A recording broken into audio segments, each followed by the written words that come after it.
Bom, pessoal, dando sequência à parte de regime geral do nosso curso da Reforma Constitucional Previdenciária, vamos iniciar o estudo das novas regras do artigo 201. E já hoje a gente vai apresentar as novas regras de cálculo da antiga aposentadoria por invalidez, atualmente nominada de aposentadoria por incapacidade permanente. Inicialmente, um mero ajuste redacional no caput do artigo 201, que agora chama Regime Geral de Previdência Social.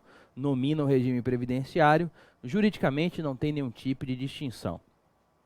Agora, o caput do artigo 201 fala expressamente que a Previdência Social será organizada sob a forma de Regime Geral de Previdência Social. O regime agora é nominado em letras maiúsculas, de caráter contributivo e filiação obrigatória, observados critérios que preservem o equilíbrio financeiro atuarial e atenderá na forma da Lei A.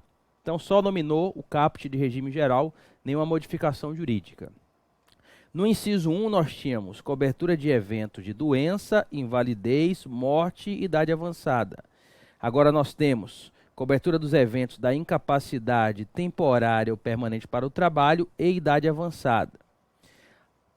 Retirou-se doença, corretamente, porque nem toda doença gera incapacidade laboral. Tem enfermidades que você trabalha normalmente conseguindo se tratar. E se retirou invalidez e se colocou incapacidade permanente, que é uma expressão mais moderna. E foi retirada a morte. Na época que se retirou a morte, tirou a morte, não tem problema nenhum, porque a pensão por morte é prevista dentro do artigo 201, inciso mais na frente. Não muda nada, é só uma questão de organização. Tem gente que fala, absurdo, tirou morte, não muda nada porque a pensão por morte é prevista nesse dispositivo. Desta forma, a aposentadoria por invalidez agora é chamada de aposentadoria por incapacidade permanente. Em relação ao auxílio-doença, a emenda não trata do auxílio-doença, mas a nosso ver, ele agora passa a chamar auxílio-incapacidade. Provavelmente o governo vai chamá-lo, segundo eu sei, de auxílio temporário por incapacidade, mas não há a modificação formal ainda é correto chamar de auxílio-doença, mas em relação à aposentadoria por invalidez, benefício tratado expressamente pela emenda 103 de 2019, já se chama por expresso de aposentadoria por incapacidade permanente. E nós vamos trabalhar agora com a nova renda mensal da aposentadoria por incapacidade permanente.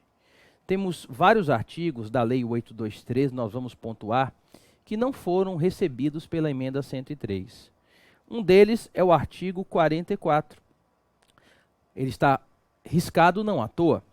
A aposentadoria por invalidez, inclusive a decorrente do acidente do trabalho, consistirá numa renda mensal correspondente a 100% do salário de benefício, observado a garantia de pelo menos um salário mínimo nos termos do artigo 33.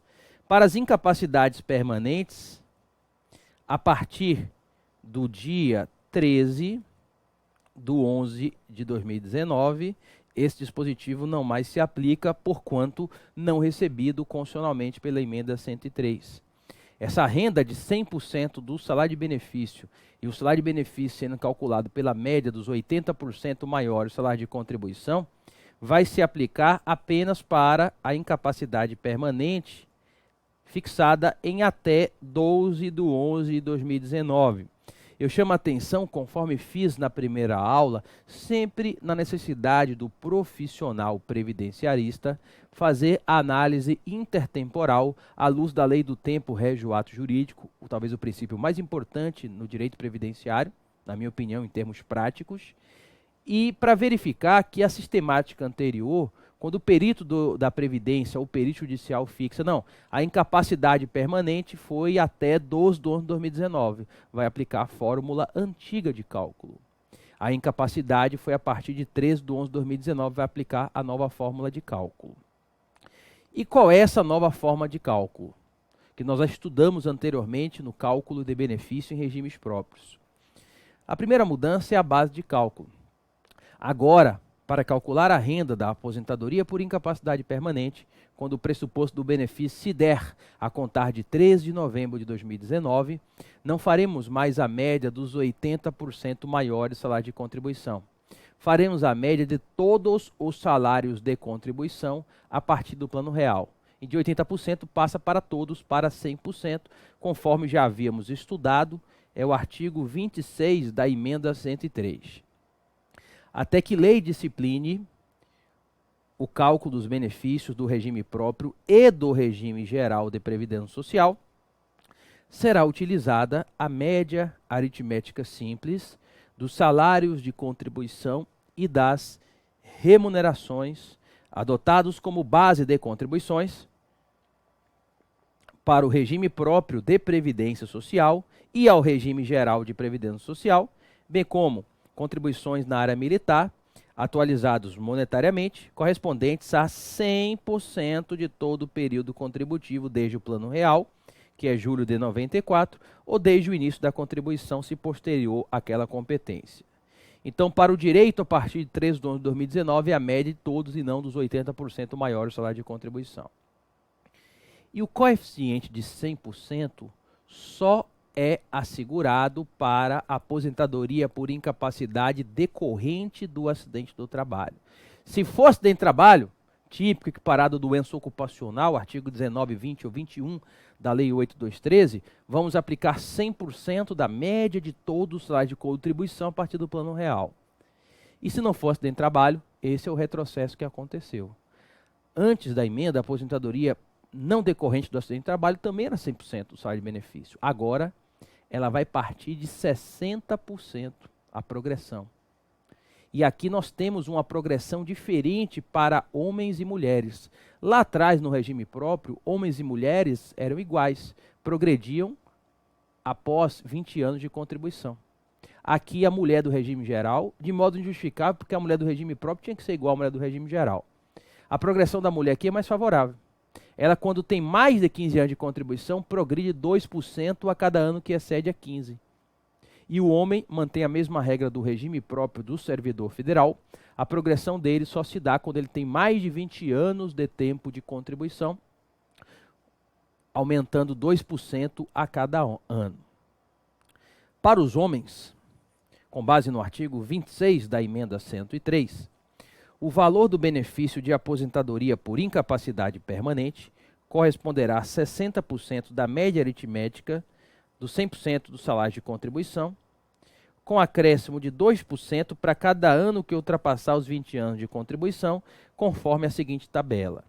Desse modo, todos os homens incapacitados permanentemente a partir de 13 de 11 de 2019, que tenham até 20 anos de contribuição, vão receber proventos de aposentadoria por incapacidade permanente à razão de 60% da média. Antes da emenda era 100%, perdeu 40%. E perdeu na base de cálculo também, porque antes da emenda a média era das 80% maiores. Quando você bota 100% todas elas, acaba reduzindo a média porque não descarta as 20% menores. Isso aqui só não prejudica quem recebe benefício de um salário mínimo, que é a maioria. A maioria das aposentadorias por incapacidade no regime geral é salário mínimo. Quem era salário mínimo e continua no salário mínimo, porque a aposentadoria não pode ser menor que o salário mínimo, não muda nada. Mas para quem tem recolhimentos acima do salário mínimo que receberia mais, isso prejudica e prejudica bastante. Alterando o coeficiente, nesse caso quem tem até 20 anos de contribuição era 100% da média dos 80% maior salário de contribuição, e agora é 60% da média de todos os salários de contribuição. E este homem vai progredir, ele só vai chegar a 100% quando ele tiver 40 anos de tempo de contribuição. Um caso muito raro, se ele tiver mais de 40 anos, pode passar de 100%, limitado ao teto do salário de contribuição e salário de benefício, que para esse ano de 2019 é 5.839,45, daqui a 2 meses muda em janeiro, meados de janeiro de 2020. Então, por exemplo, se ele tem 45 anos de contribuição, vai ser 110% da média. Esta é a tabela exclusiva para os homens. Para as mulheres do regime geral, diferentemente das mulheres do regime próprio, não entendi essa diferença, a progressão parte dos 15 anos e não dos 20 anos. Eu até coloquei isso, ó, não tem isso no RPPS do servidor federal. Para a aposentadoria por incapacidade da mulher, existe uma regra especial de cálculo no artigo 26, parágrafo 5º da emenda 103, que prevê a progressão a contar de 15 anos e não de 20 anos. A tabela da mulher, as mulheres que têm até 15 anos contribuídos, 60%. Passou de 15 anos, a cada ano acresce 2%. E ao invés de chegar a 100% com 40 anos como homem, a mulher chega a 100% com 35 anos de tempo de contribuição. E se tiver mais do que isso, a cada ano que passar de 35 anos, a cada ano que passar, aumenta em 2%. Ok? Essa regra vimos no regime próprio, existe no regime geral, porque o artigo 26 se aplica para os dois. Não sei como é que vai ser a operação, principalmente que aqui, nos benefícios por incapacidade, tem carência de 12 contribuições mensais, mas tem caso de dispensa de carência. Eu não sei nem se essa regra é compatível com benefício por incapacidade, que não exige tempo de contribuição, exige carência mínima. Me parece que não tem nem compatibilidade. Vamos aguardar a posição do governo. Mas é aquela mesma situação que vimos no regime próprio. Se tiver alguma contribuição mais baixa, ela pode ser retirada na média, de acordo com a literalidade do artigo 26 da emenda 103. Poderão ser excluídos da média das contribuições que resultem em redução do valor do benefício, desde que mantido o tempo mínimo de contribuição exigido, vedada a utilização do tempo excluído para qualquer finalidade, para averbação em outro regime previdenciário ou para obtenção de proventos da atividade dos militares. Tenho dúvida se essa regra do 26 da emenda se aplica à aposentadoria por incapacidade, que é um benefício que requer 12 contribuições de carência, e se for acidente de trabalho, acidente de qualquer natureza ou causa, ou doença grave, do 151, após a afiliação, dispensam carência. Me parece que não guarda compatibilidade com a aposentadoria por incapacidade, mas tudo ainda bem nebuloso. Vamos aguardar no futuro as cenas dos próximos capítulos. A única aposentadoria por incapacidade permanente, que já é de 100% da média, é a que decorre de acidente de trabalho. É a regra especial. Ao menos no caso da aposentadoria por incapacidade permanente, quando decorrente de acidente de trabalho, de doença profissional ou doença do trabalho, artigo 19, artigo 20, artigo 21 da Lei 8213, nesses casos, os proventos de aposentadoria por incapacidade serão integrais, correspondendo a 100% da média de todos os salários de contribuição do segurado desde o plano real, independentemente do tempo de contribuição vertido ao regime geral de previdência social. Volta-se ao retrocesso que existiu do regime geral até a Lei 9.032 de 95. Os mais antigos entenderão. Até 95, o benefício por acidente de trabalho tinha uma regra diferenciada de cálculo, se fosse mais favorável, que era o salário de contribuição do dia do acidente. E vejam, hoje as pessoas, elas entram habitualmente para converter o auxílio-doença em aposentadoria por invalidez, atual incapacidade permanente. Porque o auxílio-doença é 91% do salário de benefício, a aposentadoria por invalidez, na regra antiga, 100%. Se for salário mínimo, fica a mesma coisa, mas se for mais do que o salário mínimo, vai aumentar em 9% a média. O problema é que ficou esdrúxulo. A emenda não trata da renda do auxílio-doença. Essa progressão de 60% em diante, a emenda fala aposentadorias. Não tem previsão para se aplicar ao respectivo auxílio-doença. Então, nessa situação aqui, o 26, parágrafo 2º, fala aposentadoria. Logo, não se aplica ao auxílio-doença. Quando ele prevê que o valor do benefício de aposentadoria corresponderá a 60% da média aritmética simples, com um acréscimo de 2% para cada ano de contribuição que exceder a 20 anos no caso dos homens. E nós temos o caso de 100% da média se for acidente de trabalho. E se for a mulher, vai se aplicar a progressão a partir dos 15 anos. Então, como essa progressão de 60% é só para aposentadoria, não se aplica ao auxílio-doença. Resultado, o auxílio-doença continua sendo 91% do salário de benefício. Se o cidadão aqui parte de 60%, pode chegar a um caso esdrúxulo que o auxílio-doença é 91% e a aposentadoria por incapacidade é 60%. Se for um caso de renda acima do salário mínimo, quando o INSS converter o auxílio-doença e a aposentadoria por incapacidade, a renda vai diminuir. Se a incapacidade permanente, fruto da progressão da doença ou lesão, acontecer a partir de 13/11/2019. E pode ter situação que o segurado, não, eu não estou incapaz permanentemente não, eu quero ficar com o auxílio-doença que a renda era maior. Então pode acontecer ter até ação judicial, discussão em processo judicial ou administrativo, de não querer mais aposentadoria por incapacidade permanente, de até de se entrar com ação contra o INSS pedindo a conversão da aposentadoria por incapacidade permanente em auxílio-doença, que vai ser chamado de auxílio temporário por incapacidade. Durma com um barulho desse. Isso é bem maluco. Pelo menos subverte a lógica que nós tínhamos. Um outro ponto que vai gerar discussão é que, na minha opinião, o artigo 26 da emenda, que é uma regra de transição, regramento permanente, ele não se aplica ao auxílio-doença. Esse é um ponto talvez mais polêmico da emenda. Tem gente que pensa em sentido contrário, como meu amigo Ivan, que escreveu os livros, a gente escreveu os livros da reforma, cada um com o seu, mas sempre batendo bola. Ivan entende que o auxílio-doença, 91% salário de benefício, a média vai ser de todo o salário de contribuição. Eu entendo que o 26 não se aplica ao auxílio-doença, porque o artigo 26 é uma regra de transição ao regramento permanente. Como a emenda não trata de renda de auxílio-doença, não pode aplicar a média dos 100% ao auxílio-doença. Então, para mim, o auxílio-doença continua pela média dos 80% maior do salário de contribuição, até que saia uma lei dizendo o contrário. Então, isso pode dar problema, não sei qual vai ser.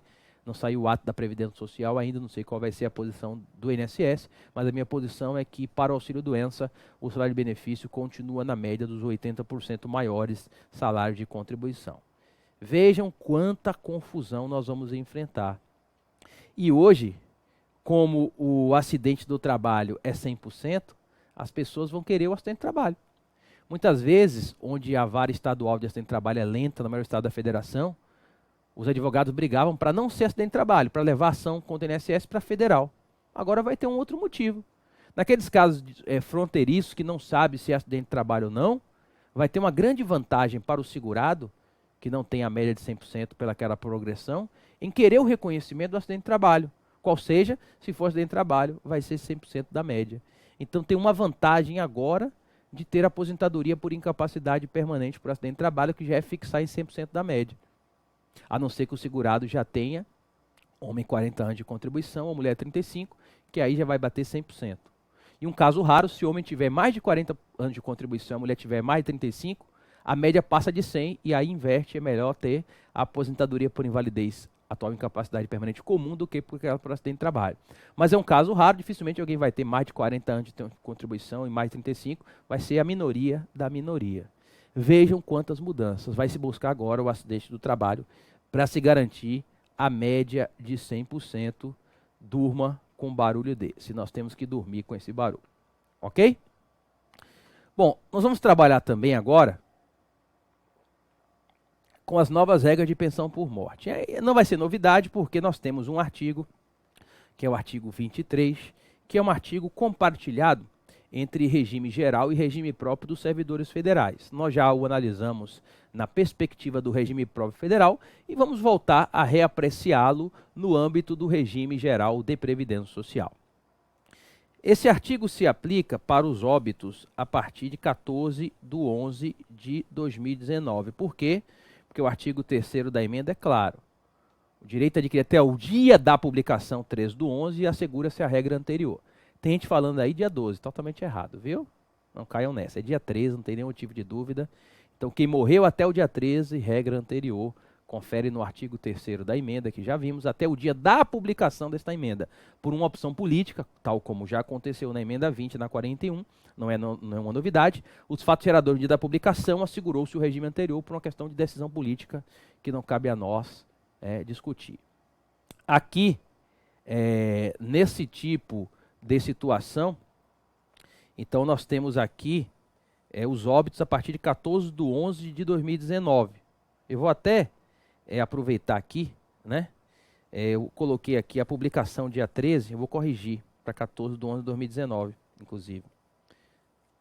Porque a incapacidade permanente até o dia da publicação assegura-se o regime anterior. Então, de fato, falei aqui por um dia. Então, incapacidade permanente a partir de 14/11/2019 aplica a nova fórmula de cálculo e até 13/11/2019 aplica a fórmula antiga, porque o dia da publicação considera para o direito adquirido. Foi bom que eu corrigi isso aqui para não deixar nenhum tipo de dúvida no curso, ok? Corrigido isso, esclarecido isso, vejam a complexidade disso na cabeça das pessoas. Estou estudando isso há 5 meses, de vez em quando ainda passa alguma coisa que pode ficar errada. Visto isto, vamos aplicar o artigo 23 da Emenda Constitucional 103 de 2019, para os óbitos a partir do dia seguinte à publicação da emenda, tanto em regime próprio federal, como nós já vimos, quanto no âmbito do regime geral, ou seja, quem morreu até 3 de 11 de 2019 morreu até na data certa, porque pega o regramento antigo, a partir de 14 de 11 de 2019 vai pegar o impacto da emenda constitucional de número 103. A pensão por morte concedida, a dependente do segurado do regime geral, que é o nosso foco agora, ou de servidor federal, será equivalente a uma cota familiar de 50% do valor da aposentadoria recebida pelo segurado ou servidor, ou daquela a que teriam direito se fossem aposentados por incapacidade permanente na data do óbito, acrescida de cotas de 10 pontos percentuais por dependente até o máximo de 100%. Houve o recorte de coeficiente, mas o recorte maior não foi nem de coeficiente não, foi de base de cálculo. Porque, veja bem, a base de cálculo é: o segurado morreu aposentado, aí pega a renda da aposentadoria. Mas se ele morreu na ativa, a base de cálculo vai ser a renda da aposentadoria por incapacidade, que é a partir de 60% todo o salário de contribuição. Então, o segurado homem que morreu na ativa sem estar aposentado com até 20 anos de tempo de contribuição e morreu, repito, a contar de 14 de 11 de 2019, dia seguinte à publicação da emenda. A mulher que morreu a partir de 14 de 11 de 2019 na ativa com até 15 anos de contribuição, a base de cálculo da pensão por morte vai ser 60% da média de todos os salários de contribuição a partir do plano real. Então, a redução na base de cálculo é enorme. Agora, tem algo bem interessante, que eu acho que é razoável aplicar. A emenda é um dos pontos obscuros da emenda. Se a aposentadoria por incapacidade permanente por acidente de trabalho é 100% da média, isso se aplica à renda da pensão por morte por acidente do trabalho? A meu ver, sim. A emenda fala que quando o segurado morre na ativa, você vai pegar a renda da aposentadoria por incapacidade que ele teria direito. Voltando aqui ao texto legal. Ou daquela que teria direito se fosse aposentado por incapacidade no dia do óbito. A aposentadoria por incapacidade parte de 60, mas quando é acidente de trabalho, fixa em 100. Daí que, a meu ver, a pensão por morte no acidente do trabalho, você vai pegar a base de cálculo dos 100% da média, que é a aposentadoria por incapacidade permanente que o segurado tinha direito. Ah, professor, como é que o INSS vai decidir? Não sei, não saiu o ato, não saiu nada ainda, já estou dando logo a minha opinião. Então, a base de cálculo da pensão é: o segurado morreu aposentado, o valor da aposentadoria. Morreu na ativa, o valor da aposentadoria por incapacidade que ele teria direito. E aí, para quem não tem tanto tempo de contribuição e está na ativa, reduziu muito a base de cálculo. Vista a base de cálculo e calculada ela, você vai aplicar 60% para um dependente, 70% para 2, 80% para 3, 90% para 4 e 100% só com 5 ou mais. Vamos supor que um segurado homem tem até 20 anos de contribuição. Quando a gente fez a média dele, a média de todos os salários de contribuição desde o plano real deu 2.000. Então pegou todo o salário de contribuição do plano real para cá, fez a média, deu R$2.000. Ele morreu com até 20 anos de contribuição, não foi morte por acidente de trabalho. Então a base de cálculo vai ser 60% dessa média. 6 vezes 2, 12. A base de cálculo de 2.000 cai para R$1.200. Se esse homem que morreu tem só uma esposa, você vai aplicar em cima dos R$1.200 apenas 60% disso. E você vai pagar para ela 998, que é um salário mínimo. Porque 60% diminuindo R$1.200, 60%, vai dar abaixo do salário mínimo. E você vai aproximar para um salário mínimo, porque graças ao Senado, que tirou isso, a pensão por morte do regime geral não pode ser menor que um salário mínimo. No regime próprio pode, se o dependente tiver renda formal, estudamos isso lá. É por isso que estudar o regime próprio antes, federal, ajuda muito no regime geral. Só vai aplicar 100% da média, no caso do segurado que morre na ativa, se o homem tinha 40 anos de contribuição, a mulher 35, e na minha opinião, se for morte por acidente de trabalho, essa minha opinião, de fato, a norma ela é bem nebulosa a respeito, temos que aguardar a interpretação administrativa da Previdência Social. Ok? Bom, vejam que situação. E aí, você vai aplicar essas cotas, a cota básica familiar 50%, 10% por dependente, como tem que ter um habilitado, o mínimo é 60%, o máximo é 100%. Tudo isso para os óbitos a partir, repito, 14 de 11 de 2019. É por isso que o profissional da área previdenciária tem que estudar os dois. vai ter que estudar as regras antes da emenda para óbitos anteriores e as regras para óbitos após a respectiva publicação da emenda constitucional 103. E vai ter que saber os dois por muitos anos. Porque o pessoal demora de requerer a pensão 5, 10 anos depois. A pensão é regida pela lei em vigor na época do fato gerador do benefício. Repito, como é o artigo 3º da emenda, diz que até a publicação da emenda aplica o regramento anterior. A gente só vai aplicar o novo regramento para os óbitos após a publicação, a partir de 14/11 de 2019. Vejam que situação. Além disso, a reversão de cota acaba, conforme falei em regime próprio, que é o mesmo artigo. As cotas por dependente cessarão com a perda desta qualidade e não serão reversíveis para os demais dependentes, preservado o valor de 100% quando o número de dependentes remanescente for igual ou superior a 5. Então o cidadão deixou esposa e filho menor de 21, é 50 mais 10 mais 10, 70%. O filho fez 21, não é inválido deficiente, a cota de 10% dele é extinta e a mulher fica com 60% da pensão.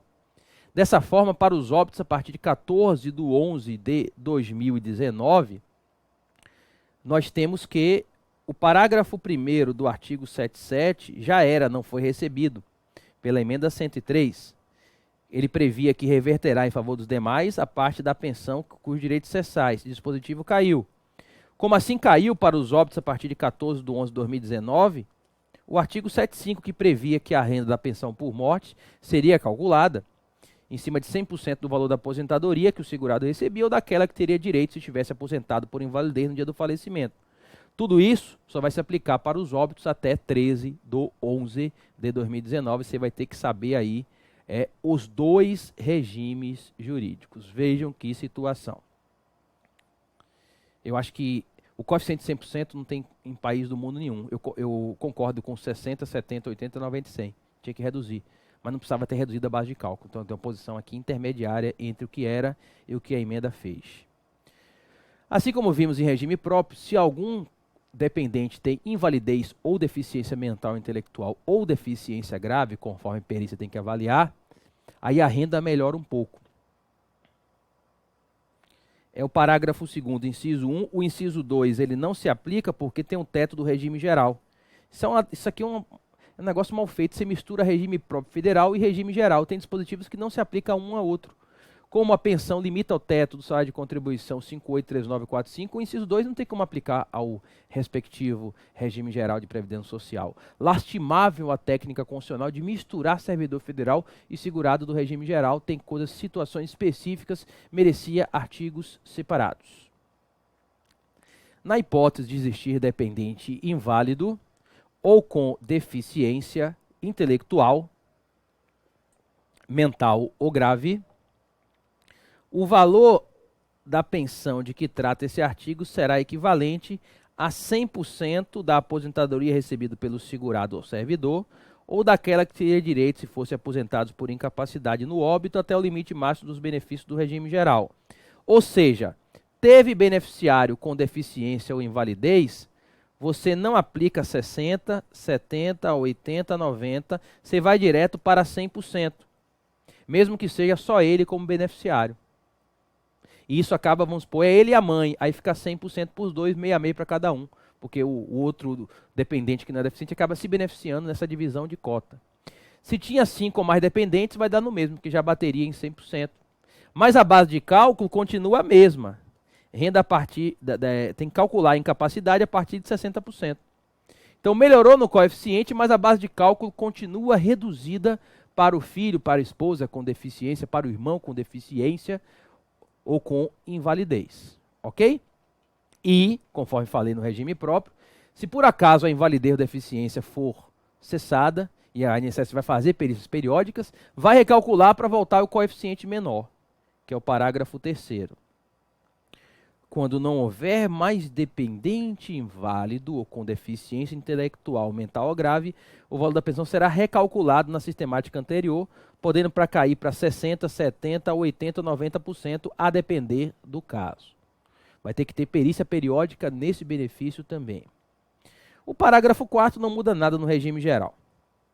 Tempo de duração de pensão, cotas individuais por dependente, até perda de qualidade, rol de dependentes, sua qualificação e condições serão aquelas da Lei 823, tudo permanece aqui, rol de dependentes, pensão vitalícia temporária para cônjuge, companheiro e companheiro, não muda nada. O parágrafo 5º que vimos na parte de regime próprio é o único caso agora que excepciona a inscrição prévia. Teve dependente com invalidez e deficiência, pode inscrever antes do óbito do segurado do regime geral. Evidentemente que depois tem que ter perícias periódicas para verificar se continua a invalidez ou deficiência. É o único caso de inscrição prévia no regime geral, voltando à sistemática antes de 2002. O que é interessante para o pai ter uma segurança, o filho deficiente, para saber que já enquadrou. Eu sou bem favorável a isso aqui. Inscrição prévia, parágrafo 5º, para o dependente inválido ou com deficiência intelectual, mental ou grave, a condição de deficiente pode ser reconhecida previamente ao óbito do segurado, por meio de avaliação biopsicossocial, realizada por equipe multiprofissional interdisciplinar, observada a revisão periódica, não há direito adquirido, que vai que cessou, aí vai revisar, não é algo absoluto, ok? Bom, sabemos que atualmente o STJ, em tese repetitiva, reformando toda a jurisprudência histórica, aplica o artigo 33, parágrafo 3º do Estatuto da Criança e Adolescente, colocando o menor sob guarda como equiparado a filho, embora a Lei 823 tenha excluído desde MP 1510 de 1996. E aí é uma tese que o INSS não aceita, mas o STJ prevê que, se provada a dependência econômica, o menor sob guarda se equipara a filho, ao lado do menor sob tutela e do enteado. É o tema 732, primeira sessão do STJ, RESP 14.11.258, 11/10/2017. O menor sob guarda tem direito à concessão da pensão por morte do seu mantenedor, comprovada a dependência econômica, nos termos do artigo 33, parágrafo 3º do ECA, ainda que o óbito do instituidor da pensão seja posterior à vigência da MP 1523, convertida e reeditada na Lei 9528. Funda-se essa conclusão na qualidade de lei especial do ECA frente à lei previdenciária. A emenda 103 quer derrubar essa jurisprudência, tá? Através do parágrafo 6º deste artigo. Equiparam-se a filho para fim de recebimento da pensão por morte exclusivamente o enteado e o menor tutelado, desde que comprovar a dependência econômica. Esse dispositivo objetiva derrubar a tese do menor sob guarda do STJ. Evidentemente, essa jurisprudência se conserva para óbitos até 13/11/2019. Mas na literalidade, essa jurisprudência não se aplica para óbitos a partir de 14/11/2019, dia seguinte à publicação da emenda. E isso se não for decretado inconstitucional, que a única saída aqui é decretar inconstitucional para afastar, porque a emenda fechou de vez. Isso aqui é um ponto sensível, isso aqui vai dar muita, mas muita discussão ainda, que a gente vai acompanhar em 2020, 2021 aí. Deus nos dê muitos anos de vida para a gente poder acompanhar tudo isso. Enfim, essas são as novas regras de aposentadoria por incapacidade permanente para fatos geradores a partir de 14/11/2019 e novas regras de cálculo de pensão por morte para óbitos de segurados do regime geral igualmente a partir de 14/11/2019, pois incapacidades permanentes e óbitos até 13/11/2019 estão no direito adquirido à regra anterior, texto expresso do artigo 3º da Emenda Constitucional 103 de 2019. Fechamos aqui mais uma aula. No próximo encontro, nós vamos trabalhar com regras permanentes de aposentadorias especiais, tanto agentes nocivos à saúde, quanto pessoas com deficiência. Um forte abraço para vocês, obrigado pela atenção e até a próxima aula.